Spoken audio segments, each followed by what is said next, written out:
Students, भौतिकी की इस क्लास में मैं शशि भूषण तिवारी एक बार पुनः आपका स्वागत करता हूं।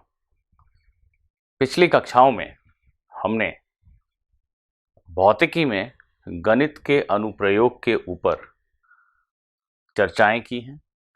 इसमें हमने क्रमवार रूप से कोण के मात्रक रेडियन को समझा। त्रिकोणमितीय अनुपातों का उपयोग कुछ भौतिकी के प्रश्नों में कैसे किया जा सकता है, इस पे थोड़े उदाहरण देखे। तत्पश्चात हमने सरल रेखा के समीकरण के प्रवणता के स्वरूप को समझा, y = mx + c। सरल रेखा का ग्राफ कैसे प्लॉट करते हैं, उसकी ढाल प्रवणता का क्या अर्थ है। इन बातों को समझने के बाद हमने एक वक्र के ढाल का अर्थ समझा। तत्पश्चात हमने कुछ विशेष वक्र जैसे कि परवलय, आयताकार, अतिपरवलय और साइन वक्र के बारे में चर्चाएं की, उनके स्वरूप को जाना समझा। अंत में हम परिवर्तन की दर के ऊपर चर्चा कर रहे थे। यहां हमने कहा कि किसी भी भौतिक राशि x में परिवर्तन हम डेल्टा x लिखकर प्रकट करते हैं। जब कभी हम डेल्टा x लिखते हैं तो इसका अर्थ होता है x का फाइनल अंतिम मान, x का प्रारंभिक अर्थात इनिशियल मान। अब यदि भौतिक राशि x के ऊपर एक अन्य राशि y निर्भर करती है, अर्थात y का मान x के बदलने से बदलता है, तो ऐसी दशा में हम कहते हैं y x का एक फलन है। y एक ऐसी राशि है जो x पर निर्भर है। x में परिवर्तन ठीक इसी प्रकार y में परिवर्तन को हम ऐसा लिखेंगे। और फिर हमने ये कहा था कि y में औसत परिवर्तन की दर x के सापेक्ष y में औसत परिवर्तन की दर delta y by delta x को कहते हैं। उदाहरणार्थ, यदि y एक कण के द्वारा तय की गई दूरी है और x समय है, तो दूरी में परिवर्तन, कण के द्वारा तय दूरी में परिवर्तन बटा समय अंतराल, इस अनुपात को हम दूरी में औसत परिवर्तन की दर कहेंगे समय के सापेक्ष। भौतिकी में इसको हम औसत चाल कहते हैं, ऐसा हम आगे पढ़ेंगे। दूरी में परिवर्तन की दर को चाल कहा जाता है।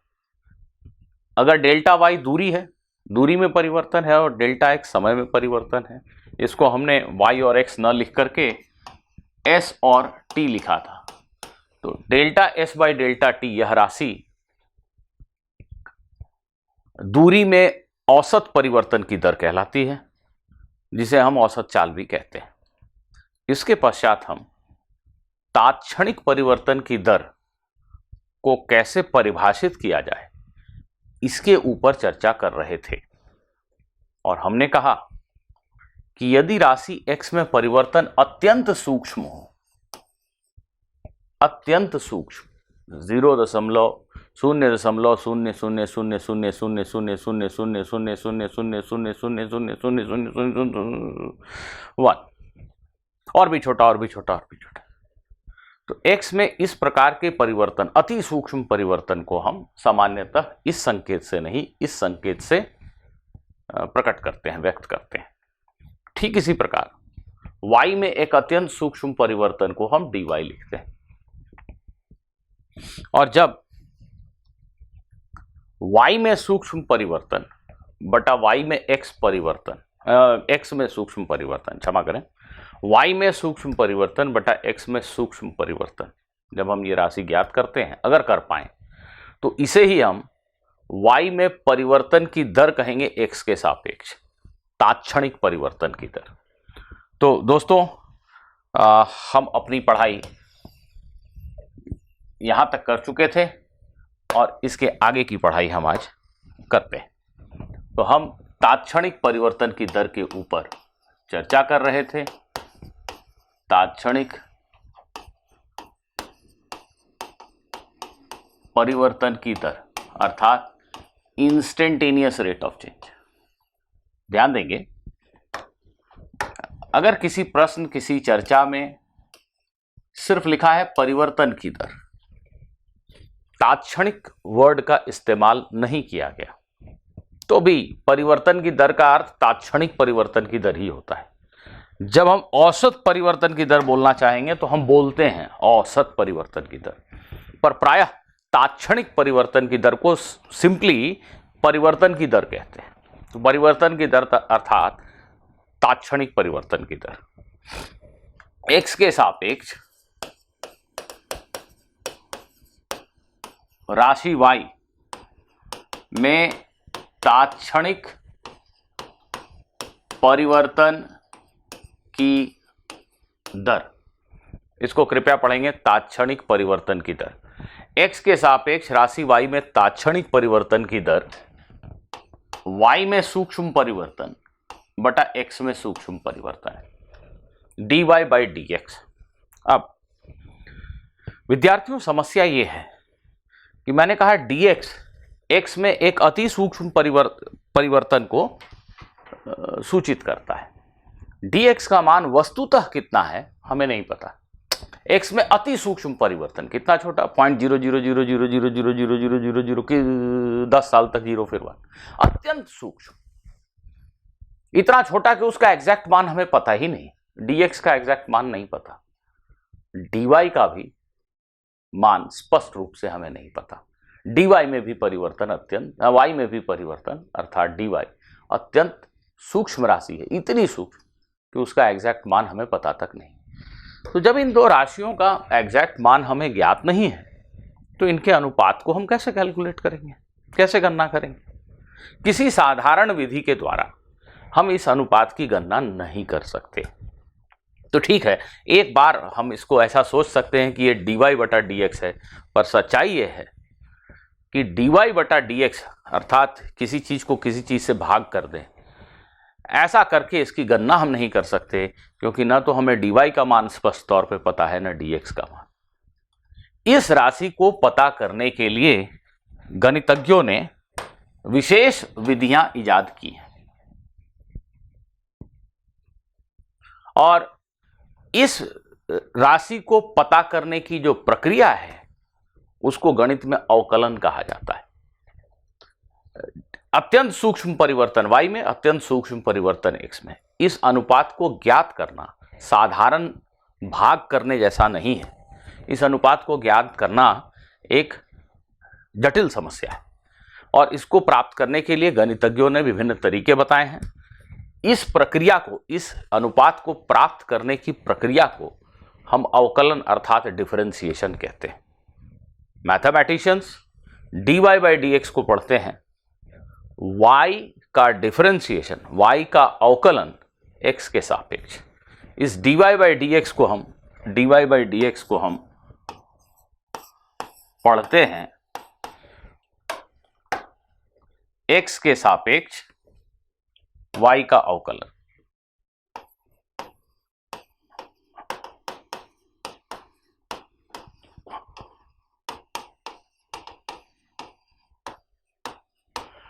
Differentiation of y with respect to x.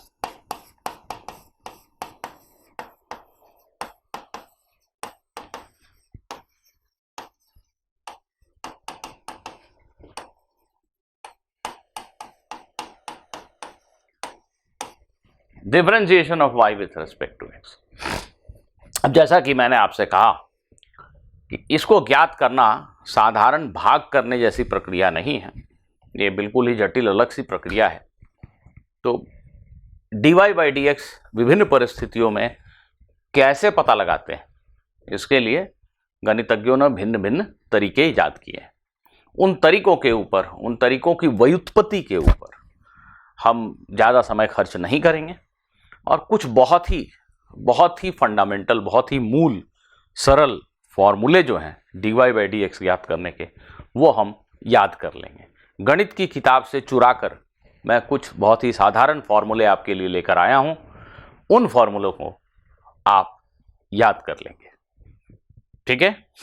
और जो लोग मैथमेटिक्स पढ़ेंगे, गणित पढ़ेंगे कभी, वो जरूर इस अवकलन की प्रक्रिया की जो फॉर्मूले हम लिखने जा रहे हैं उनके व्युत्पत्ति को अवश्य पढ़ेंगे। और अभी हम कुछ बहुत ही थोड़े से सरल से अवकलन के फॉर्मूलों को याद करेंगे। लेकिन उन फॉर्मूलों को याद करने के पहले एक बार फिर से जोर दे के बता दूं कि dy/dx हम कब याद करते हैं? जब भी हमें x के सापेक्ष y में तात्क्षणिक परिवर्तन की दर ज्ञात करनी हो। किसी क्षण विशेष पर y किस दर से बदल रहा है, x के बदलने से y किस दर से बदल रहा है, इसकी गणना जब भी हमें करनी हो तो हम dy/dx पता करने की चेष्टा करते हैं। dy/dx बिल्कुल आप ठीक समझ रहे हैं, y में अत्यंत सूक्ष्म परिवर्तन बटा x में अत्यंत सूक्ष्म परिवर्तन है। निश्चित रूप से ये यही चीज है, परंतु ये इतने सूक्ष्म परिवर्तन है कि इनका एग्जैक्ट मान तक हमें ज्ञात नहीं। तो साधारण भाग की विधि से हम इसको ज्ञात नहीं कर सकते हैं। इस राशि को ज्ञात करने के लिए जो प्रक्रिया गणित में बताई गई है उसे डिफरेंशिएशन या अवकलन कहते हैं। तो अवकलन के कुछ बेहद महत्वपूर्ण सूत्र और नियम मैं अब एक एक करके लिख रहा हूं, इनको आप याद करते चलेंगे। इस बात से परेशान नहीं होंगे कि ये सूत्र ऐसे कैसे बन गए, कहां से आए। अगर कोई मैथमेटिक्स पढ़ेगा तो उसे पता चलेगा। अभी मैंने आपको सिर्फ ये समझाया कि dy/dx हम कैलकुलेट क्यों करते हैं। जब भी हमें y में परिवर्तन की दर x के सापेक्ष जाननी है हम dy/dx निकालते हैं। कुछ सरल परिस्थितियों में dy/dx कैसे निकालते हैं अब मैं आपको ये बता रहा हूं। dy/dx ज्ञात करने के सूत्र एवं नियम।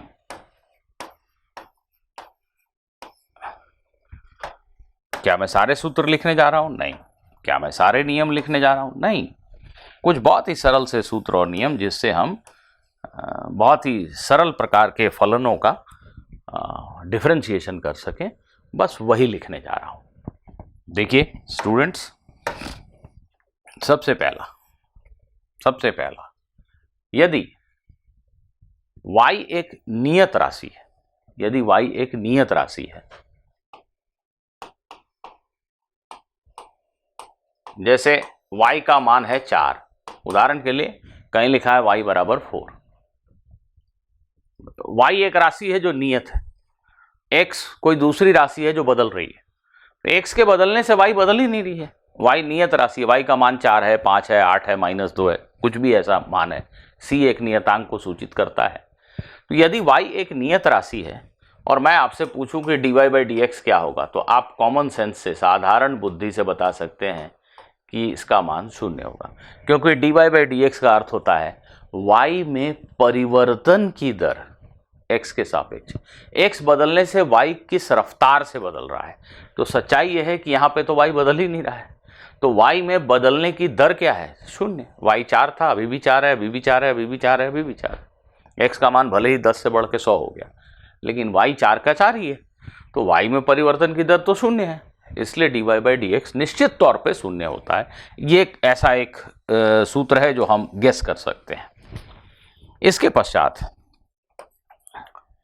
y x का एक बीजगणितीय फलन हो तो डिफरेंशिएशन करने में, तो अवकलन करने में सबसे ज्यादा मददगार यह सूत्र होता है। y यदि x की घात n है, ठीक है, n एक धनात्मक संख्या भी हो सकती है, n एक ऋणात्मक संख्या भी हो सकती है, n एक भिन्न भी हो सकता है। ध्यान देंगे, n का मान 1/2 भी हो सकता है, -1/2 भी हो सकता है, -4 भी हो सकता है, +5 भी हो सकता है। तो y बराबर x⁴n, जहां n धनात्मक या ऋणात्मक कोई संख्या है, राशि y x पर इस प्रकार निर्भर करती है, तब dy/dx y में परिवर्तन की दर x के सापेक्ष, या इसको कुछ लोग ऐसा भी लिख सकते हैं, differentiation of x⁴n with respect to x। x to the power n का अवकलन x के सापेक्ष, y एक्चुअली में x to the power n ही तो है, हम x to the power n का ही तो अवकलन पढ़ रहे हैं। x to the power n का अवकलन x के सापेक्ष, इसका सूत्र होता है n गुना x raise to the power n minus 1। देखिए ये बड़ा महत्वपूर्ण सूत्र है। n धनात्मक ऋणात्मक कोई भी संख्या हो सकती है। dy बाई डी एक्स का मान इस परिस्थिति में n into x raise to the power n minus 1 होता है। इस सूत्र को समझने के लिए हम कुछ उदाहरण ले लेते हैं। मान लो, फर्ज करो y is equal to x की घात 2 है, y is equal to x की घात 2 है। dy बाई डी एक्स कितना होगा? जी हाँ, वीडियो पॉज कीजिए, आप क्वेश्चन करके बताइए dy बाई डी एक्स कितना होगा।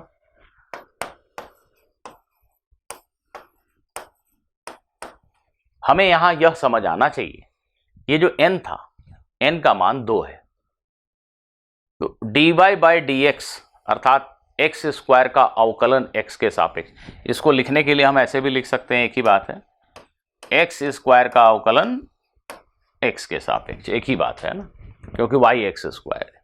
इसका मान कितना होगा? उत्तर है n गुना x raise to the power n minus 1। ये जो x की घात है इसको n कहते हैं, इसको यहां पे लिख दीजिए 2 into x raise to the power n minus 1, 2 minus 1। ये जो x की घात है उसको एक कम कर दीजिए जी, तो ये बन गया 2 इंटू एक्स, 2x। तो एक्स स्क्वायर का अवकलन x के सापेक्ष 2x होता है। एक्स स्क्वायर का अवकलन x के सापेक्ष 2x होता है। एक और उदाहरण लेते हैं। आप मुझे बताइए कि y अगर x के बराबर हो तो dy बाई डी एक्स कितना होगा?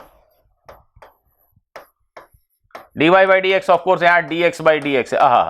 ये तो कुछ देखते ही समझ में आ रहा है ना, ये तो अगर हमने ये सूत्र नहीं पढ़ा होता तो भी बता देते, क्योंकि हम जानते हैं dy बटा डी एक्स वस्तुतः क्या है, y में सूक्ष्म परिवर्तन बटा x में सूक्ष्म परिवर्तन। भाग करने की विधि से हम इसकी गणना क्यों नहीं कर पाते? क्योंकि y में जो परिवर्तन का एग्जैक्ट मान है, x में जो परिवर्तन का एग्जैक्ट मान है वो नहीं पता, बस ये पता है कि ये बहुत सूक्ष्म है, कितने छोटे एग्जैक्टली मान क्या है नहीं पता, तो किसी साधारण विधि से इसकी गणना नहीं हो सकती। परंतु इस परिस्थिति में निश्चित तौर पे हो सकती है। x में परिवर्तन कितना भी सूक्ष्म, जो भी उसका मान हो, वही x में परिवर्तन ऊपर भी है वही नीचे भी है, तो मान तो एक ही होगा ना, ये कैंसिल तो हो ही जाएगा ना। चलिए देखते हैं ये सूत्र ऐसा बोलता है क्या। जी हाँ, ये सूत्र भी ऐसा ही बोलता है, ये सूत्र भी ऐसा ही बोलता है। देखिए x की घात n, यहां n की जगह पे क्या है? 1, ठीक, 1 गुना x की घात 1 माइनस 1 n माइनस 1। x की घात शून्य क्या होती है? किसी भी चीज की घात शून्य अर्थात 1, उसका मान क्या हुआ? 1। तो कॉमन सेंस से भी हम जानते हैं कि इसका उत्तर 1 ही होना चाहिए। यह सूत्र भी हमें कह रहा है कि हाँ, इसका उत्तर 1 ही होना चाहिए। स्टूडेंट्स, ये क्वेश्चन आप सभी बना के बताएंगे। y is equal to root x, बताइए dy बाई डी एक्स का मान क्या होगा? सभी लोग वीडियो पॉज करके ट्राई करेंगे, ऑल ऑफ यू। यहां पर dy बाई डी एक्स का मान लिखने के लिए हमें यह बोध होना चाहिए x रूट के अंदर है, रूट x, इसका अर्थ होता है x की घात है 1/2, तो n की जगह 1/2, n ये रूट x मतलब x की घात 1/2, तो n की जगह 1/2 और x की घात n माइनस 1, 1/2 माइनस 1, जो घातांक है उसमें एक कम कर देना है, तो निश्चित रूप से यह बन गया x की घात माइनस 1/2। x की घात माइनस 1/2 को हम भिन्न के हर में ले जाकर ऐसा लिख सकते हैं, x की घात धनात्मक 1/2, x की घात धनात्मक 1/2, इसको पुनः हम √x लिख सकते हैं। ठीक है, आप इसको ऐसा लिखें, ऐसा लिखें, ऐसा लिखें, ऐसा लिखें, एक ही बात है, पर इस सूत्र को ठीक से समझें। x की घात 1/2 n गुना x की घात n -1, 1/2 -1, ऐसा करने से हमें प्राप्त हुआ 1/2 √x। एक और प्रश्न आपके लिए, y का मान 1/√x है, dy/dx ज्ञात करें। सभी लोग अपना वीडियो पॉज करें, ईमानदारी से प्रश्न को ट्राई करें। इस बात का हमेशा ध्यान रखिए, सिर्फ मुझे प्रश्नों को हल करते हुए रहने से आपको प्रश्न हल करना नहीं आएगा, आपको स्वयमेव ट्राई करना पड़ेगा, कोशिश करनी पड़ेगी। अगर कोई बच्चा क्रिकेट खेलने जाता है तो एक क्रिकेट कोच होता है, मैं उस कोच के समान हूं। क्रिकेट के कोच ने बच्चे को बताया कि कवर ड्राइव कैसे लगाते हैं, पैर आगे निकालते हैं, जब बॉल ओवर पिच हो सिर को नीचा रखते हैं और बैट को ऐसे चलाते हैं। ऐसा कुछ उसने मुंह से बोल के बताया, एक बार करके दिखाया। इससे बच्चे को कवर ड्राइव लगाना नहीं आता। वो जब कई सैकड़ों गेंद पर उसी शॉट को लगातार प्रैक्टिस करता है मैदान में, तब उसे वस्तुतः वह शॉट खेलना आता है। ऐसी ही परिस्थिति है हमारी। जब मैं कोई एक चीज आपको बताता हूं, वो आपके खून में दौड़ने लगे, आपको बिल्कुल अच्छे से करना आ जाए, इसके लिए आपको स्वयमेव कोशिश करनी होगी, प्रैक्टिस करनी होगी, प्रश्नों को हल करने का ईमानदार प्रयास करना होगा। उसके बगैर पढ़ाई नहीं हो पाएगी। आइए y = 1/√x का डिफरेंशिएशन करेंगे। निश्चित तौर पे सभी समझते हैं कि इसको हम लिख सकते हैं ऐसा, और अब इसको लिख सकते हैं ऐसा। एक्चुअली ये y बराबर x की घात -1/2 है, और विद्यार्थियों इसका अवकलन, इसका डिफरेंशिएशन हम बिल्कुल ऊपर पढ़े गए सूत्र के अनुसार ही करेंगे। हम लिखेंगे dy/dx n गुना, n का मान कितना, -1/2, n गुना x की घात n-1, n-1,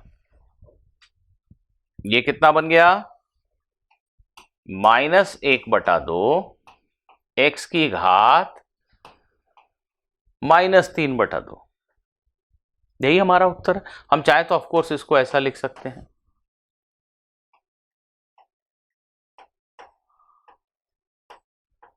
ऐसा। x की घात 3/2 को हम x × √x भी लिख सकते हैं। आशा करता हूं कि ये आप सभी को पता है, ये माइनस चिन्ह है, ठीक है। चलिए एक आखिरी प्रश्न इस सूत्र के ऊपर, जल्दी से सभी लोग उत्तर देंगे। y बराबर x की घात 100, dy/dx का मान क्या हुआ? वीडियो पॉज कीजिए, जल्दी से उत्तर लिखिए।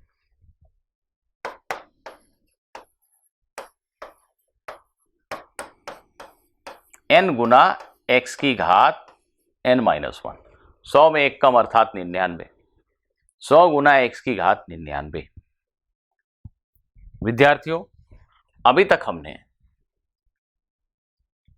2 सूत्र या 2 नियम पढ़े हैं अवकलन को लेकर। आइए अब हम तीसरे सूत्र को लिखते हैं।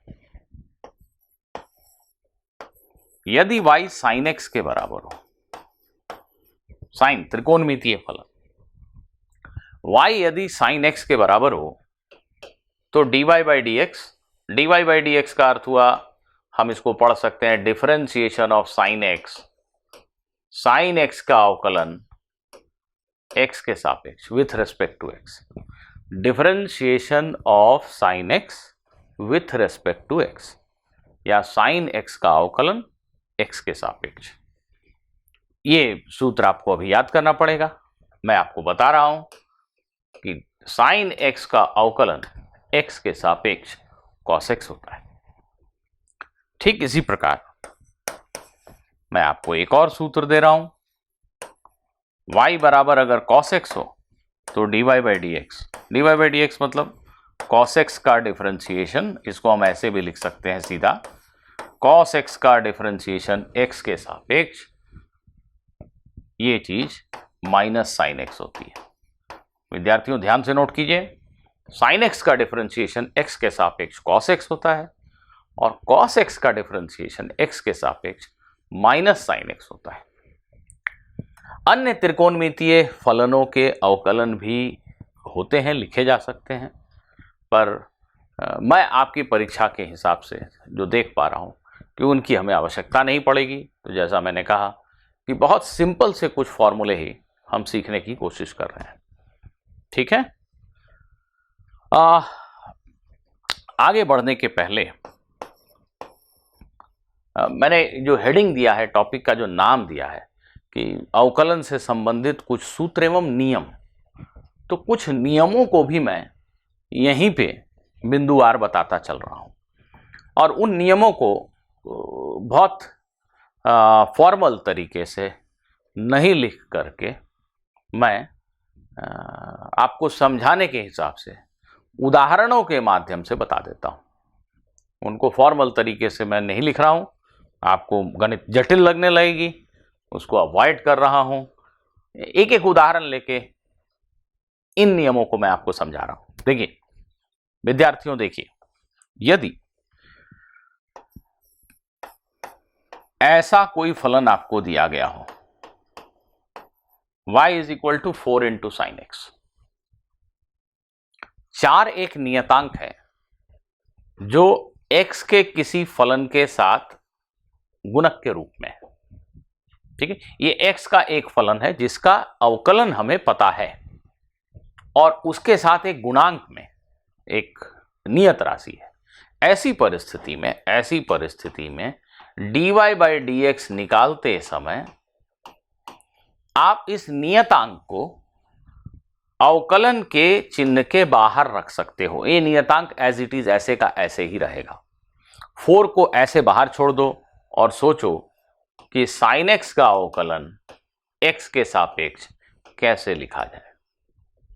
जब ऐसे पद आपको देखने को मिले किसी अवकलन के प्रश्न में, तो x के एक फलन के साथ एक गुणांक है, नियतांक है, उस नियतांक को आप अवकलन के चिन्ह के बाहर रखिए, उसको एज इट इज जैसा है वैसा रहने दीजिए और जो x का फलन है उसके अवकलन के बारे में सोचिए।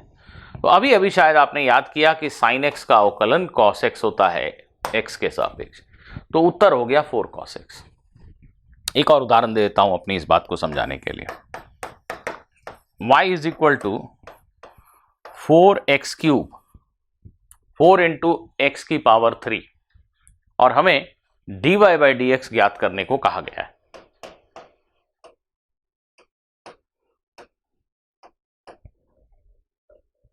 ये x का एक फलन है x क्यूब,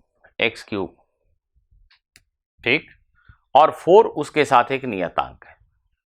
4 की जगह कुछ और भी हो सकता है, 8, 12, 16, -3, -6, -1/2, कोई भी ऐसी नियत राशि हो सकती है। तो 4 को हम ऐसे का ऐसे ही लिखा रहने देंगे और ये सोचेंगे कि x क्यूब का अवकलन x के सापेक्ष क्या होता है। तो ये जो दूसरा सूत्र हमने पढ़ा x की घात n वाला, उसी सूत्र का प्रयोग करके हम x की घात 3 का अवकलन लिख देंगे। हमें याद है n की जगह लिखेंगे 3, x की घात n-1, या 4 को गुणक के रूप में एज इट इज जैसा है वैसा रहने दीजिए और x की घात 3 का अवकलन लिख दीजिए। तो ये 4 गुना 3 12 हो गया और ये x की घात 2 हो गई, ये x की घात 2 हो गई। आप इस नियम को समझे कि नहीं, ये चेक करने के लिए मैं आपको एक क्वेश्चन देता हूं। सभी लोग वीडियो पॉज करके इस क्वेश्चन को जरूर ट्राई करेंगे। y है 1/2 root x. Students dy by d x निकालिए। विद्यार्थियों dy by d x, y का अवकलन x के सापेक्ष कैलकुलेट करें। Find dy by d x. Video pause करके आप ट्राई करेंगे, फिर मेरे हल को देखेंगे। यहां पर 1/2 एक नियत राशि है। x की घात 1/2 है, रूट एक्स अर्थात। तो हमें x की घात 1/2 का अवकलन क्या होता है ये सोचना है। 1/2 तो नियतांक है, हमें रूट एक्स अर्थात x की घात 1/2 का अवकलन सोचना है। x की पावर 1/2 का अवकलन n इंटू x की पावर n-1। ठीक है, ये 1/2 कहां से आया? ये तो नियतांक है जो प्रश्न में है। ये 1/2 कहां से आया? जब हम इसका अवकलन लिखेंगे तो n इंटू एक्स की पावर n-1, तो n की जगह 1/2 लिखेंगे, फिर x की घात n-1, ये बन गया 1/4 गुना x की घात -1/2। अब मुझे लगता है कि आप सभी ये समझ चुके हैं कि x की घात -1/2 को हम 1/√x लिख सकते हैं। तो इस प्रकार से इसका अवकलन यह राशि हुई। अवकलन क्यों करते हैं, भूल तो नहीं गया? dy बाई डी एक्स क्या बताता है हमें? x के सापेक्ष y में परिवर्तन की दर। x के सापेक्ष y में परिवर्तन की दर। अगर जब भी हमें y में परिवर्तन की दर की गणना करनी है तो हम अवकलन ही करेंगे। ठीक है, तो मैं उम्मीद करता हूं कि आप इस 5वें नियम को इन उदाहरणों के माध्यम से समझ गए। इसको कोई फॉर्मल गणित के रूप में मैंने नहीं लिखा है। मैंने इसको किसी औपचारिक रूप में नहीं लिखकर सिर्फ उदाहरण के माध्यम से आपको यह नियम समझा दिया। ठीक इसी प्रकार एक और नियम आपको अनौपचारिक रूप से उदाहरणों के माध्यम से समझाता हूं। देखिए, यदि y x के 2 फलनों का योग है या अंतर है, या 3 फलनों का योग है, 2 का योग है, उसमें से एक को घटाया गया है, कई सारे x के फलनों को जोड़कर या घटाकर बनाया गया है। उदाहरणार्थ ऐसा कुछ y बराबर sine x plus cos x मान लीजिए। ये 2 अलग अलग फलन है, इनके बीच में एक प्लस साइन है, प्लस की जगह माइनस भी हो सकता है।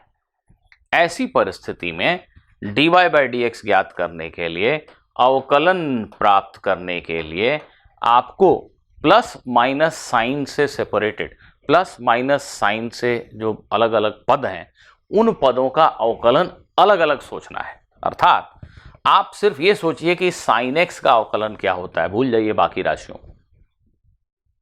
आपने अभी अभी याद किया है कि साइन एक्स का अवकलन x के सापेक्ष कॉस एक्स होता है, तो डायरेक्ट लिख दो। अब आपको यह सोचना है कि कॉस एक्स का अवकलन क्या होता है। अभी अभी आपने पढ़ा है कि कॉस एक्स का अवकलन माइनस साइन एक्स होता है। जी हाँ, यही हमारे इस प्रश्न का उत्तर हो गया। यही हमारे इस प्रश्न का उत्तर हो गया। स्टूडेंट्स, अगर आप मेरे इस बात को, मेरे इस नियम को समझ गए तो प्लीज इस प्रश्न का हल बताइए। dy बाई डी एक्स ज्ञात कीजिए, dy बाई डी एक्स ज्ञात कीजिए।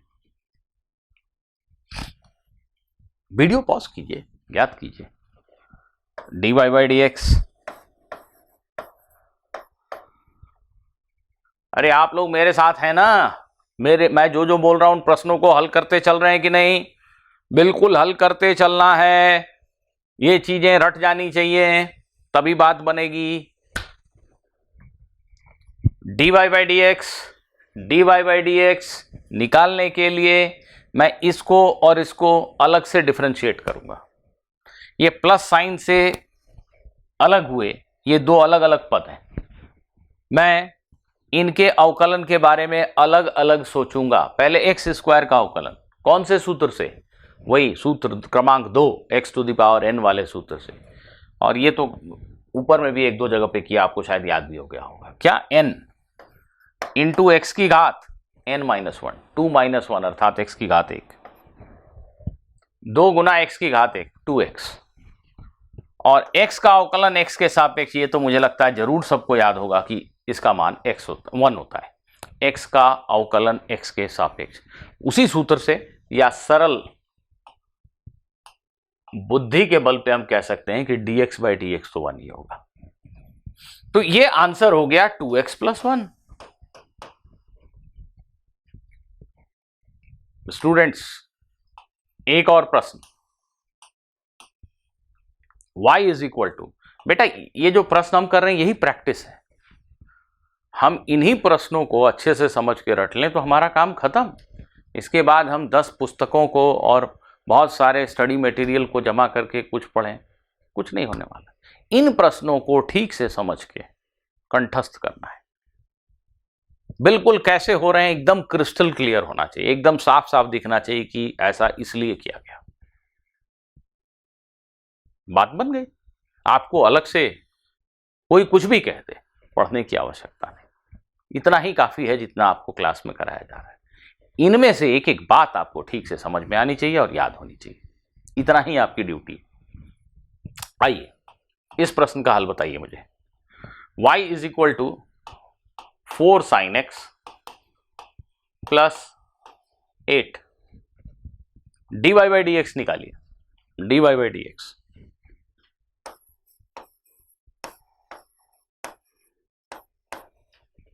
वीडियो पॉज कीजिए, निकालिए। यहां पुनः ये बीच में जो प्लस साइन है ये दो पदों को सेपरेट कर रहा है, एक इसको और एक इसको। इन दोनों के अवकलन के बारे में हम पृथक पृथक सोचेंगे। सबसे पहले इसके अवकलन के बारे में सोचेंगे। इसका अवकलन करने के लिए ठीक इसके पहले सीखी गई रूल संख्या 5 का भी ध्यान रखना है कि अगर x के एक फलन के साथ एक नियत गुणांक हो तो उस गुणांक को एज इट इज जैसा है वैसा ही लिख देना है। ये रूल नहीं भूलना है। अभी मैं सोच रहा हूं सिर्फ इसका अवकलन कैसे होगा, तो रूल संख्या 5 का उपयोग करते हुए मैं 4 को बाहर छोड़ दूंगा और ये सोचूंगा कि साइन एक्स का अवकलन x के सापेक्ष क्या होगा। तो उत्तर साफ है, साइन एक्स का अवकलन x के सापेक्ष cos x होगा। तो इस राशि का अवकलन हो गया। अब ये संख्या 8, ये संख्या 8 एक अलग थलग पड़ी हुई नियत राशि है। 8 रूल संख्या 1 प्रथम सूत्र या प्रथम रूल में हमने पढ़ा कि एक अलग थलग रखी हुई नियत राशि का अवकलन 0 होता है। तो x का अवकलन 8 का अवकलन 0 है। तो हमारे प्रश्न का उत्तर हुआ 4 cos x। हमारे प्रश्न का उत्तर हुआ 4 cos x। स्टूडेंट्स, इस प्रश्न का हल तो निश्चित रूप से सभी हमें बताएंगे। बताइए, x cube minus 2x square minus 4 dy by d x ज्ञात करें। y में परिवर्तन की दर x के सापेक्ष ज्ञात करें। dy बाई डी एक्स अर्थात x के सापेक्ष y में परिवर्तन की दर ज्ञात करें। तो dy बाई डी एक्स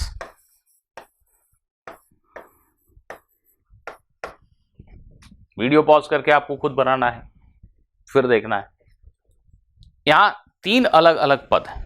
यहां निश्चित रूप से 3 अलग अलग पद हैं, 1 पद, 2 पद, 3 पद, प्लस या माइनस साइन से सेपरेटेड। यहां माइनस साइन का इस्तेमाल हुआ है, कोई बात नहीं। इसका अवकलन अलग से सोचेंगे, इसका अलग से, इसका अलग से, यही नियम। हम सिर्फ x की घात 3 को देखें, बाकी चीजों को देखें ही नहीं। x की घात 3 का अवकलन हो जाएगा सूत्र संख्या 2 के अनुसार n गुना x की घात n माइनस 1, 3 गुना x की घात 3 माइनस 1, 3 गुना x स्क्वायर।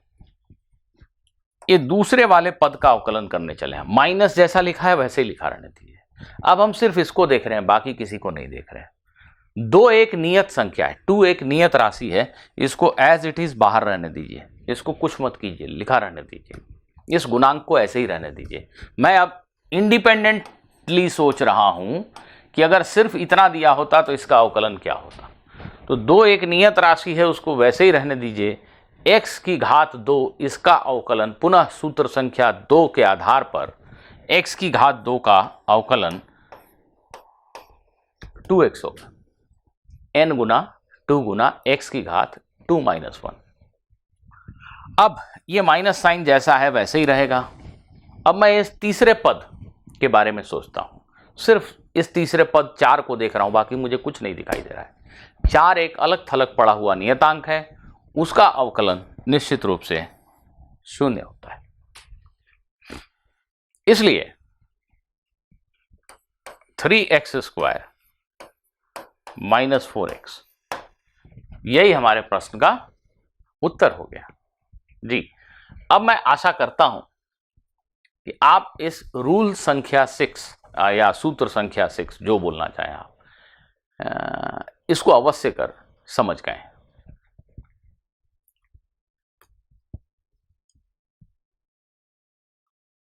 विद्यार्थियों, एक और नियम लिखता हूं। जब y x के 2 फलनों का गुणक हो, y x के 2 फलनों का गुणक हो, y u गुना v है, जहां u और v दोनों राशियां x की फलन है, x पर निर्भर करती हैं। ये u और v जो हैं ये x के अलग अलग फलन है, अर्थात ये स्वयं ही इस पर निर्भर करते हैं। जैसे उदाहरण के लिए अगर मैं लिखूं y बराबर sin x गुना cos x, मान लो, तो यहां x के 2 अलग अलग फलन हैं जिनके अवकलन आपको आते हैं। sin x का अवकलन आपको पता है, ये u है, ऐसा सोचे, इसको हमने यहां u लिखा है, और ये दूसरा फलन है जिसको मैंने v लिखा है, cos x। ये दूसरा फलन है जिसको हमने v लिखा है, ठीक है। तो कोई भी 2 फलन, sin x एक फलन है जिसको मन ही मन हमने u मान लिया, cos x एक दूसरा फलन है जिसको हम v बोल रहे हैं। तो u और v ऐसे ही x के 2 फलन हो सकते हैं। ऐसा भी हो सकता था x² गुना cos x, ठीक है। तो x² गुना cos x होने से u x² है और v cos x है।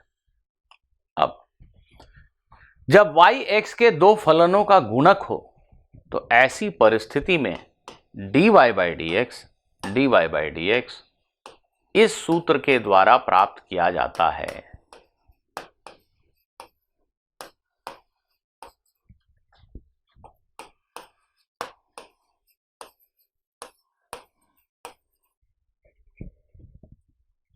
ये सूत्र क्या कह रहा है?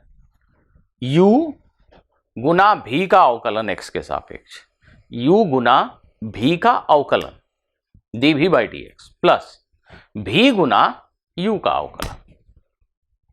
ये एक सूत्र है जिसके मदद से हम इस प्रकार के किसी भी फलन का अवकलन कर सकते हैं। बात को समझने के लिए इसी उदाहरण से प्रारंभ कर लेते हैं। इसी उदाहरण से, यहां u sin x है और v cos x है। हमसे कहा गया है भाई dy by dx निकालिए, तो हमने मन ही मन sin x को u और cos x को v मान लिया। उल्टा भी करेंगे तो फर्क नहीं पड़ता, अर्थात cos x को u मान लें, sin x को v बोले, चलेगा। u और v 2 फलन है। अब ये सूत्र कैसे याद करते हैं हम? बड़ा सरल है। u मतलब पहले वाले चीज को एज इट इज, जैसा है वैसा ही छोड़ दीजिए। sin x जैसा लिखा है वैसा ही लिखा रहने दीजिए, कुछ मत कीजिए उसके, और u जैसा है वैसा लिख दीजिए। भी का अवकलन कीजिए, मतलब cos x का अवकलन लिखिए। पहले वाले फंक्शन को एज इट इज छोड़ दीजिए और दूसरा फंक्शन cos x जो है उसका अवकलन लिखिए। तो cos x का अवकलन ऊपर हमने शायद रूल संख्या 4 या 5 में लिखा होगा, देखिए, minus sign x plus plus v अर्थात cos x। cos x एक बार sin x को छोड़ दिया जैसे था, cos का डिफरेंशिएशन लिखा। अब cos x को रख दीजिए ऐसे ही जैसे है और sin x का डिफरेंशिएशन लिखिए, u का डिफरेंशिएशन लिखिए। तो sin x का डिफरेंशिएशन होगा cos x। विद्यार्थियों फिर से देख लीजिए क्या किया मैंने। एक बार sin x को जैसा है वैसा लिख दिया, कुछ नहीं किया, नियत राशि मान ली 1 मिनट के लिए, cos x का अवकलन किया, प्लस अब की बार cos x को ऐसा ही छोड़ दिया और sin x का अवकलन लिखा। यही तो है वो सूत्र। ये बन गया minus sine square x plus cos square x, minus sine square x into cos square x. तो इस प्रकार से इस रूल का उपयोग होता है। समझे कि नहीं, इसको चेक करने के लिए आप सभी मुझे इस प्रश्न का हल बताएंगे।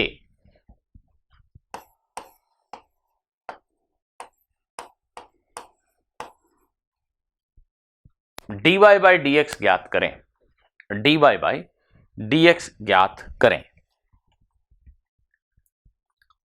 वीडियो पॉज करें।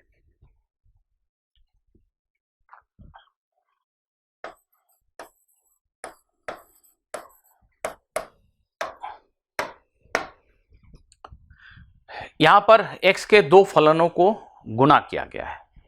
इसमें से किसी एक को मैं मन में u बोलता हूं और दूसरे को मैं मन में v बोलता हूं, ठीक है। और अभी अभी पढ़े गए सूत्र का प्रयोग करता हूं। देखिए सूत्र क्या कहता है। सूत्र कहता है कि सबसे पहले आप इन दो में से किसी एक को, u को, एक्स स्क्वायर को एज इट इज लिखा रहने दीजिए, एक्स स्क्वायर जैसा है वैसा छोड़ दीजिए, और दूसरे वाले पद का अवकलन सोचिए क्या होता है। तो साइन एक्स का अवकलन होता है कॉस एक्स, वो लिख दीजिए यहां पे, धन चिन्ह लगाइए।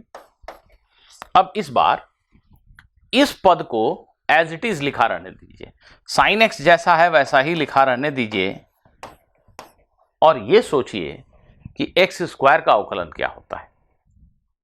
तो एक्स स्क्वायर वही सूत्र संख्या 2 एक्स की घात n वाले सूत्र से, और अभी तक तो याद हो जाना चाहिए कि एक्स स्क्वायर का अवकलन एक्स के सापेक्ष 2x होता है। यही हमारे प्रश्न का उत्तर है। इसको आप ऐसा सजा के लिख सकते हैं, x square cos x plus 2x into sine x. ये हो गया इस व्यंजक, इस एक्सप्रेशन का अवकलन x के सापेक्ष। एक और प्रश्न कीजिए,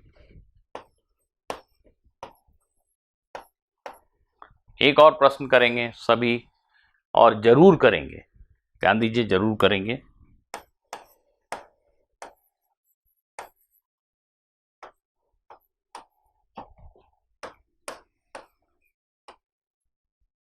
इसका अवकलन निकालिए, dy बाई डी एक्स निकालिए। वीडियो पॉज कीजिए।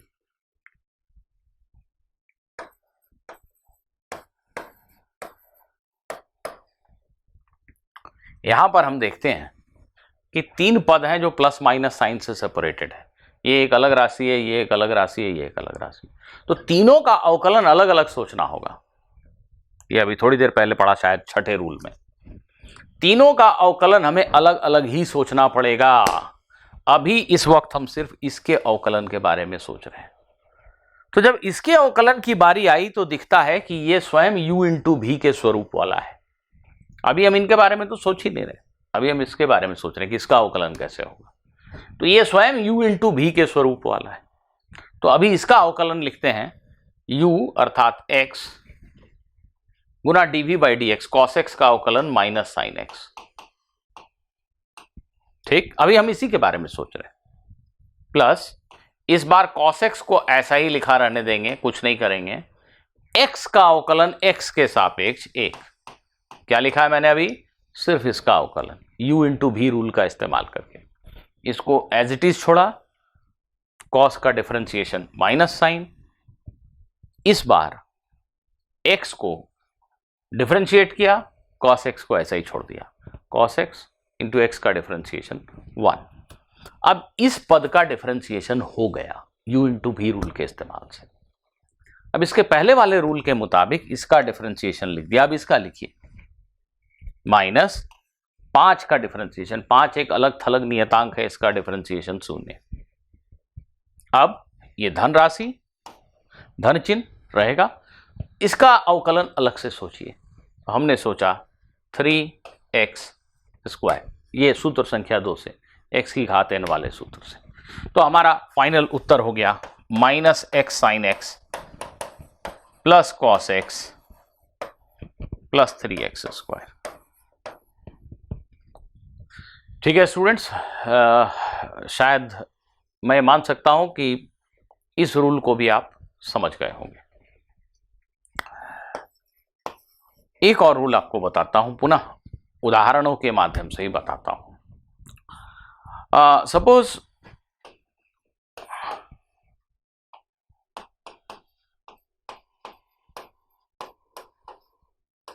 यहां पर आपको dy बाई डी एक्स ज्ञात करना है।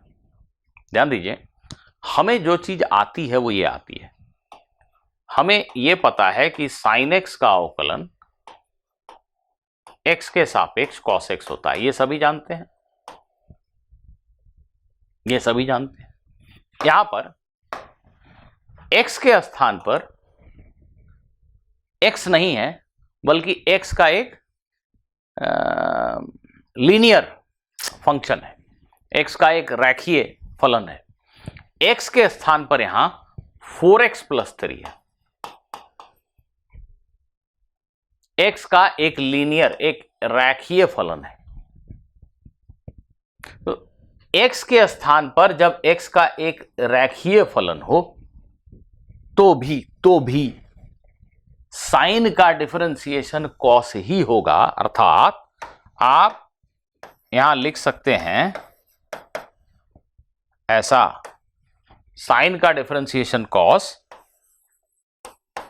4x plus 3। सिर्फ एक काम करना है, x का ये जो गुणांक है इसको बाहर गुणक में ले लीजिए।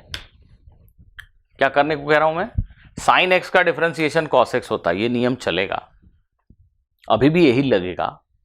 सिर्फ x का जो गुणांक है ना 4, इसको बाहर ले लीजिए। ये नया नियम बता रहा हूं मैं आपको। लेकिन अगर यहां ऐसा होता, यहां पे ऐसा होता 4x² प्लस 3, तब आप ऐसे नहीं लिखेंगे, तब आप ऐसे नहीं लिखेंगे। यह नियम जो मैंने बताया तभी मान्य है जब x के स्थान पर x का एक रैखीय फलन हो, माने x की घात 1 होनी चाहिए, x की घात 2, 3, 4 ऐसा कुछ नहीं होना चाहिए, इस स्वरूप की चीज होनी चाहिए। या इसको ज्यादा जनरल रूप में लिख दूं तो मैं ये कह रहा हूं, साइन ax प्लस b, जहां a और b दो नियत राशियां हैं, जब भी ऐसा हो तो dy बाई डी एक्स का मान a cos ax plus b होता है। ठीक इसी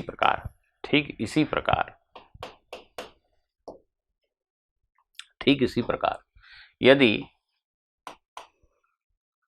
कहीं ऐसा लिखा हो y is equal to cos of ax plus b, यहां भी चलेगा। कॉस का डिफरेंशिएशन माइनस साइन लिखिए ना, minus sine ax plus b, x का गुणांक a बाहर ले लीजिए। As simple as that, as simple as that. एक और उदाहरण देता हूं इसी बात को समझाने के लिए। आप ये जानते हो ना,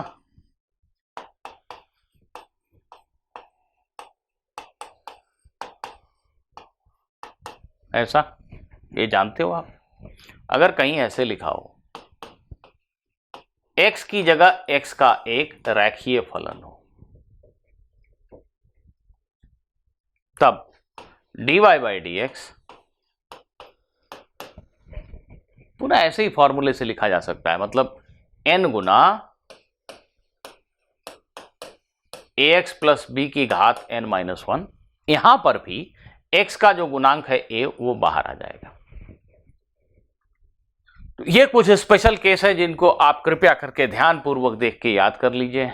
इनको गणित के फंडामेंटल रूल से सॉल्व करने जाएंगे तो अभी हमें कुछ और नियम पढ़ने पड़ेंगे, उसकी बहुत ज़रूरत मुझे नहीं लगती। ये कुछ सरल से फंक्शन है जो कहीं कहीं डिफरेंशिएशन में आ जाएंगे, तो इनको अगर आप ऐसे याद कर लेंगे तो हमारा काम बन जाएगा। आप इस बात को समझे कि नहीं, चेक करने के लिए मैं ये प्रश्न आपसे पूछता हूं।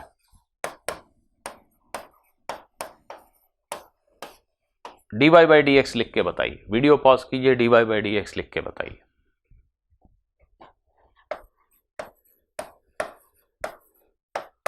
ये x की जगह पे x का एक, हमें x to the power n अगर लिखा हो तो डिफरेंशिएशन आता है।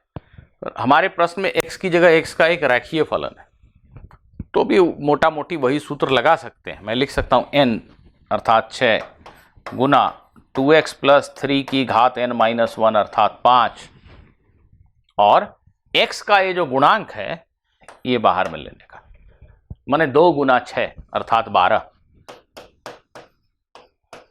2x प्लस 3 की घात 5, यही कह रहा हूं। अगर कहीं ऐसा लिखा हो तो क्या उत्तर देंगे आप, बताइए मुझे, जल्दी से बताइए। 4 sine 2x minus 3 dy by d x निकाल के बताइए। वीडियो पॉज कीजिए। ये 4 x के फलन के साथ एक गुणांक है। 4 तो एक नियत राशि है, हमने ऊपर किसी रूल में पढ़ा था, शायद रूल क्रमांक 5 में, कि इस 4 को हम एज इट इज बाहर रहने देंगे और अब सोचेंगे कि इसका अवकलन क्या होगा।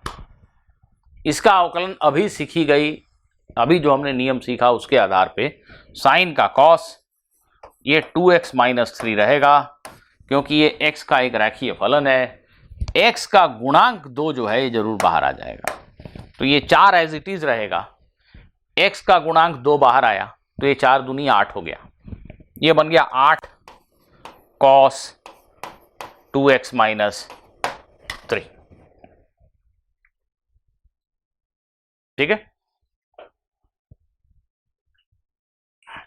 विद्यार्थियों, वर्तमान में मेरी समझ से हम अवकलन के इतने ही सूत्रों और नियमों को सिद्धस्त करने का प्रयास करें। हमारे नीट के एग्जाम के पॉइंट ऑफ व्यू से अवकलन इतना आना पर्याप्त है। जल्दी से आप मूल बात को न भूल जाएं, इसके लिए जल्दी से मैं एक प्रश्न ले लेता हूं जो भौतिकी की भाषा में हो, भौतिकी का प्रश्न हो, जिससे आपको एक बार पुनः जागृति आए, फील आए, अनुभव आए कि हाँ हम अवकलन पढ़ क्यों रहे हैं। देखिए जल्दी से, और ऐसे कुछ और प्रश्नों पर चर्चा अब हम अगली क्लास में करेंगे, परंतु एक प्रश्न अभी इस क्लास को समाप्त करने के पूर्व आपको भौतिकी का एक टीचर पढ़ा के जाता है कि चाल दूरी परिवर्तन की दर को कहते हैं।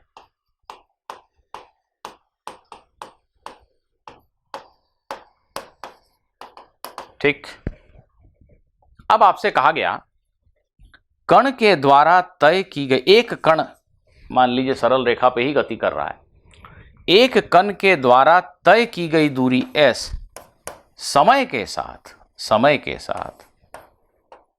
कुछ इस प्रकार बदलती है। इसका अर्थ यह हुआ कि जब समय 0 है तो तय की गई दूरी 0 थी, समय जब 1 सेकंड हुआ तो तय की गई दूरी 1 की घात 3 मीटर थी, जब समय 2 सेकंड हुआ तो 2 की घात 3 अर्थात दूरी 8 मीटर थी, समय 3 सेकंड था तो 3 की घात 3 अर्थात तय की गई दूरी 27 मीटर थी। तो एक कण के द्वारा तय की गई दूरी समय के साथ इस प्रकार से बदलती है। ठीक, अब हमें यह बताना है कि t is equal to 1.5 second पर कण की चाल क्या है?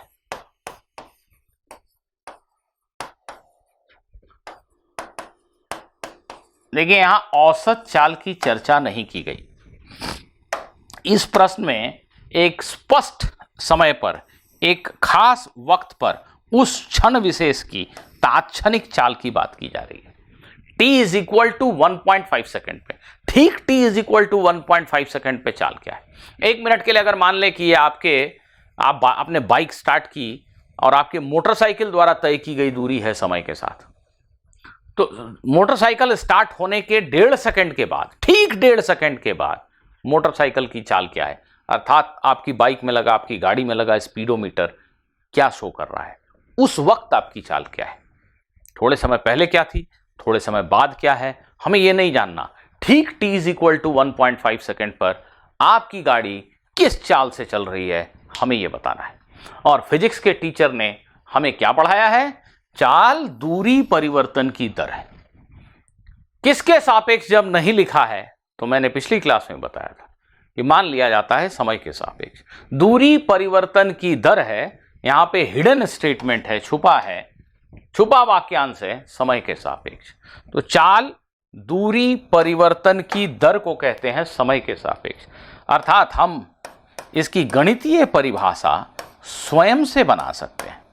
हम खुद समझ सकते हैं कि किसी कण की चाल v ds/dt को कहा जाएगा। s में परिवर्तन की दर समय के सापेक्ष ds/dt से यही तो प्राप्त होता है हमें।